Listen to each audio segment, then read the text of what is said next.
Bonjour et bon week-end à vous, chers compatriotes. Nous allons décortiquer les bien fondés des consultations pour la formation du gouvernement d'union nationale. Les professeurs Eberhard, les conseils spéciaux du chef de l'État en matière de sécurité est à pied d'œuvre. Nous précisons qu'en RDC, il n'y a pas une crise politique. Le chef de l'État a été élu à 74% par la majorité du peuple congolais. Nous avons plutôt une crise sécuritaire causée par certains traîtres internes et certains prédateurs sur le plan international. Toutes les batteries sont mises en marche pour écraser ces systèmes qui déstabilisent d'une manière récurrente la partie est de la RDC pour piller nos minéraux. Ça ne va plus marcher, ça doit s'arrêter. L'intégration de toutes les couches sociales dans les gouvernements prochains doit être prise en compte. Nous profitons pour lancer un appel pathétique à son Excellence, Monsieur le Président de la République, pour songer à la jeunesse. Nous sommes compétents, capables d'apporter un plus pour la construction de cet édifice national.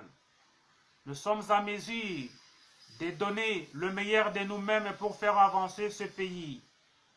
Cette fois-ci, dans la configuration du gouvernement prochain, il sera préférable que la jeunesse soit représentée.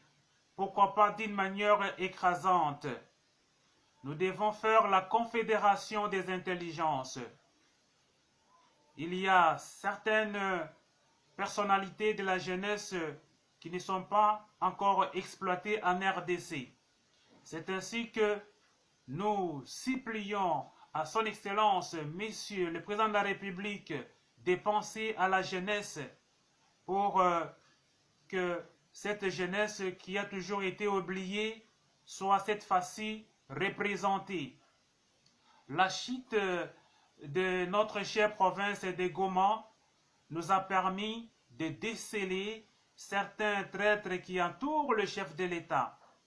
Parce que quand il y a eu la chute, il n'y a eu aucune déclaration de leur part. Ils étaient restés calmes et silencieux.